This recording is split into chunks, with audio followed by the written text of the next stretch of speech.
an animal that's aggressive, you know going into it what that species of animal is capable of. With a person, you don't. People will disappoint you, people will hurt you, and my relationship with animals has really been my salvation because animals will not hurt you the way people do.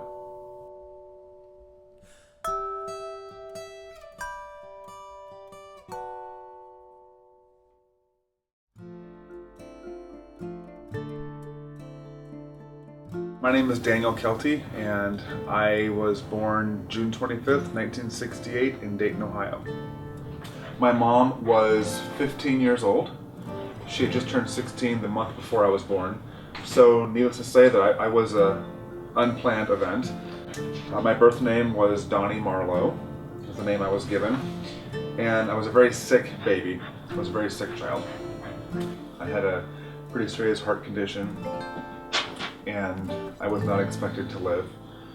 I had one valve in my heart that was not developed, and that valve would not open to circulate the blood the way it should. And somewhere along the line, that valve regenerated when there was no proof that it was going to do that. And that's why I survived. And I've been healthy as a horse ever since. I have no idea why, but here I am. And my brother was born with the same heart condition that I had. And the doctors had told my parents that my brother was going to be fine.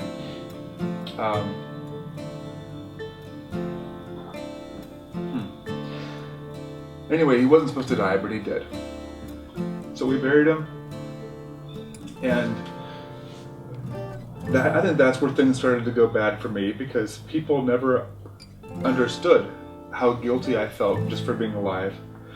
And my sister was born, and she was this happy, healthy, fat, little full-term baby. Tina was my companion, my best friend, my sibling, and I'd never had a sibling who survived, so when Tina came home from the hospital, her and I were inseparable. So my childhood in and of itself, once I became somewhat healthy, seemed pretty normal growing up, even though my parents were very young, weren't sure what they were doing, and they were very devoted parents in the beginning. And then somewhere, something happened, something clicked. My father had a categorical disapproval of me very early on. He had somewhat of an explosive temper. I recall being hit in the back of the head with shoes and other items just to get my attention. And my dad was very, very concerned about his reputation in the church, and that came first. And his responsibilities as a father were second at best. There was this really fucked up rule my mom had where if one of us was getting spanked, I use the word spank lightly, it was more like beaten, the other one had to sit outside the door and listen, sort of as a message, this is what could happen to you. Very often I would have to listen, and the thing with my mom is when she would hit, she didn't know how to stop hitting. And no matter what she was hitting you with, she would get so mad that her anger would actually increase. It was not uncommon for my mom's husband to have to pull my mom off my sister because she didn't know how to stop hitting. And I remember listening to that and just sobbing hysterically, thinking, we should just run away. I should grab my sister and we should just go and we should just run. My parents got divorced. Many parents do when they lose a child. My dad was he took mom for granted a lot. I think he had several affairs. I think at some point my mom just got tired of being taken for granted. So she had her own affair and left my dad for a man named Rick. But he was extremely abusive and controlling in a way that mom never would have imagined. I mean, it was nothing to have Christmas trees thrown across the room on Christmas morning and gun held to my head. That was our new family. That's how we started growing up. And I think that was right around the time when my uncle started to molest me. He was my dad's little brother. The earliest time I can remember, I want to say was second, third grade, and he sat me down and he said, listen, if you ever tell anyone about what we're doing, they'll never believe you, number one, and I'll lie and I'll tell them that it was all your fault and that you're lying about everything. And they'll believe me because I'm older than you. And they'll send you away and you'll never see your parents again. And it wasn't just fondling. It was full on. It was bad. And my parents used to take me to my grandma's house on the weekends, and they never understood why I didn't want to go. I mean, it was nothing for me to come home with bloody underwear or. Looking back, I'm like, how did you not know? They did. So, and I never said a good thing, and it went on for years. Even then, it felt normal. Like, I didn't know that was not okay. It wasn't like I was this traumatized person, because I wasn't. I just thought, well, some little boys get raped for many years, and that's the way it is. And some little boys, have dead brothers. In my senior year of high school, my dad started to suspect that I was gay. So one day they sat me down and said, if this is how you are, you need to let us know, because we need to get you written out of the will, kick you out of the house. And my mother said, I wouldn't turn my head to spit in your direction if I saw you on the street. And even though they were very painful, hateful things to hear from my own parents, I thought, God, how selfish am I that I'm causing my parents this much heartache? And they said horrible things to me, and I just thought, I can't disappoint them. So, and not only did I jump back in the closet, but I genuinely believed that I would go to hell. And it just felt like, man, I really can't stay here. And so I joined the Navy. I wanted my GI Bill. I wanted, funding for college. I wanted an escape from Ohio. And the Navy gave me those things. I had no idea the strings that were attached to that. And as a young queer man, I had a lot of obstacles and a very different journey than someone who is heterosexual might have. Throughout this whole time, I was still visiting my parents and my family once a year back in Ohio. Each time I would come back home, I was greeted with this outpouring of emotion. I had no reason to believe that it was anything but genuine. And that was one of the happiest times of my life, and I just couldn't believe that it was happening. I thought, finally, maybe all that shit was worth it. Maybe it's gonna be all right. And then my 4 years in the Navy were up. So I got back to Ohio, and all of a sudden people started to act weird around me, like my family. And I thought, that's weird. Where was all this outpouring of love and support? And what I think happened in retrospect was that I was out to my friends, to their coworkers, to their neighbors, and it was a big problem. So throughout this process, something else was happening. I noticed that my sister Tina, whom I had been like soulmates with growing up, had developed a pretty nasty drug addiction. Tina had had 2 girls of her own by that point, and I was very, very close to Tina's girls, especially the oldest one, Carissa. Carissa and I were like this. Carissa began to tell me stories about, we can't wake mom up, or I had to jump out of a moving car because mom was so high that I thought she was going to wreck. I reached a point where I couldn't take it anymore, and I decided to file for custody of my sister's children, and I won. So I got both girls. And then my father decides he's going to take the kids away from me. My parents had been saying for years, someone's got to do something, someone's got to do something. And then when I did, people lost their shit because the queer was the one that did something. And all of a sudden, everyone's homophobia that everyone had been quiet about came to the surface.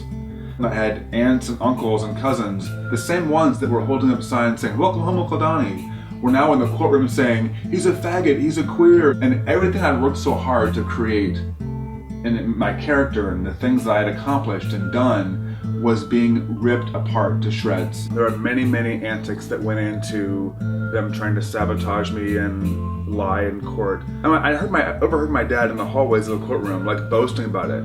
I heard him say, "Yeah, I'm gonna send his ass to the state pen, you watch, ha ha ha ha." It just gave me chills, and I thought, I've worked so hard to get to where I am. And here's a man that I share DNA with, that helped create me, who would get enjoyment out of destroying my entire life. Not just winning the court case, but if he has to destroy me completely to do it and send me to prison, that was his goal. It was then that I realized, this is bigger than the court case. This is do or die. There's no going back from this. And once I get out of this court case, I gotta break it off with my family for real, forever. There's no going back from this. The last couple court dates we had, the magistrate literally would look at me and say, "I don't want to hear what evidence you have that your sister's still using drugs. We're trying to reunify. Her parents want her back, the grandparents are supportive, so on paper it looked like I was the one who was causing problems." The courts failed miserably in protecting these children. So now, fast forward, I live 2.5 hours away from my family. We have not spoken in probably 3 years. And I am completely confident that when they start to pass away and that very awkward, awful day comes, that I will not be welcome at any funeral, at any kind of family event. There is a mountain of proof here, a lifetime of proof that would tell you that at one point my parents loved me. I don't know how that changes for a parent. I think there are a lot of people, a lot of gay people in my situation that have not had a voice, and I know what it feels like not to be heard. I don't ever want anyone else to feel as disposable as I have felt. So I figure I can either stay pissed off about it and let it turn me into this bitter, angry, hateful person, or I can enjoy my life. And I chose the latter. I feel like I am a better person for having experienced what I did, because it challenged me in so many ways. It forced me to grow when growth was painful. And I see myself as someone who survived all of that and did the best I could. And I'm very proud of that. My dad's name is Donnie Marlowe, and I was named after my dad. The kind of person I saw my father turn into was just someone who I was ashamed to even be associated with. So I changed my name to Daniel. It wasn't to hurt anyone, but it was, I needed that disconnect, and I needed a name I could be proud of. So I moved to Columbus, and I met Stephen Kelty. We fell in love and became an item pretty quickly. Stephen and I had actually had the energy to create this little nonprofit organization. At the time we called it Noah's Ark.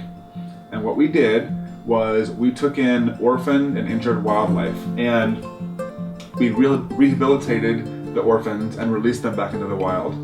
And I decided at that point that I wanted to be a foster parent.